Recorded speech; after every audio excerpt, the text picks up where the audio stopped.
അങ്ങനെ അശ്വതിന്റെ കല്യാണമൊക്കെ കഴിഞ്ഞു. ഇപ്പൊ നമ്മളെല്ലാവരും കൂടെ ഇവിടുന്ന് കാലിക്കറ്റ് ടു ട്രിവാൻഡ്രത്തേക്ക് പോവാണ്. വേറൊന്നിനുമല്ല, വെഡിങ് റിസപ്ഷന്. So welcome to last part of Ashwathi's wedding series. അപ്പൊ നമ്മളെല്ലാവരും കാലിക്കറ്റ് ടു ട്രിവാൻഡ്രം കറക്റ്റ് ഈവനിങ്ങിൽ ട്രെയിൻ കയറി. എല്ലാവരും ഒരുമിച്ചായതുകൊണ്ട് തന്നെ അടിപൊളിയായിരുന്നു ട്രെയിൻ ട്രാവലിംഗ്. അതൊക്കെ കഴിഞ്ഞ് നമ്മൾ കൃത്യം 3 മണി ആയപ്പോഴത്തേക്കും വെളുപ്പിന് ചിറയൻകീഴ് എത്തിയിട്ട് എക്സാക്ട്ലി പ്ലേസ് ചിറയൻകീഴാണ്. അപ്പൊ നമ്മളെ വെൽക്കം ചെയ്യാൻ അവിടെ വീണ്ടും അശ്വതി അബി എത്തിയിട്ടുണ്ടായിരുന്നു. അങ്ങനെ നമ്മൾ റൂമിലൊക്കെ പോയി കുറച്ച് റെസ്റ്റ് ഒക്കെ എടുത്തിട്ട് തന്നെ നേരെ ഫ്രഷ് ആയി കഴിഞ്ഞിട്ട് നേരെ പോയത് റിസപ്ഷന് വേണ്ടിയിട്ടായിരുന്നു.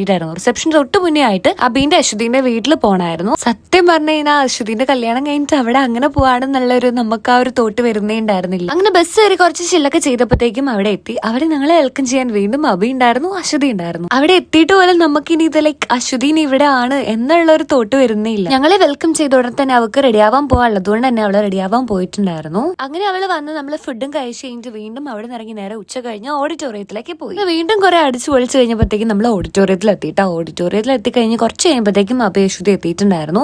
അപ്പോഴത്തേക്കും എല്ലാവരും തന്നെ വന്നിട്ടുണ്ടായിരുന്നു. ഫംഗ്ഷനൊക്കെ സ്റ്റാർട്ട് ചെയ്യാൻ ടൈം ആയിട്ടുണ്ടായിരുന്നു. അങ്ങനെ എല്ലാവരും ഫോട്ടോസും വീഡിയോസും ഒക്കെ എടുത്ത് ടൈം പോയതേ അറിഞ്ഞില്ല. പെട്ടെന്ന് തന്നെ രാത്രി ആയിട്ടോ. അങ്ങനെ ഫംഗ്ഷൻസ് ഒക്കെ കഴിഞ്ഞു. സത്യം പറഞ്ഞാൽ ഇപ്പോഴും ഇത് റിയലൈസ് ചെയ്യാൻ പറ്റുന്നില്ല. But it's real. നമ്മൾ അംഗീകരിച്ചേ പറ്റൂ. അപ്പൊ അത്രേ ഉള്ളൂ. ബൈ.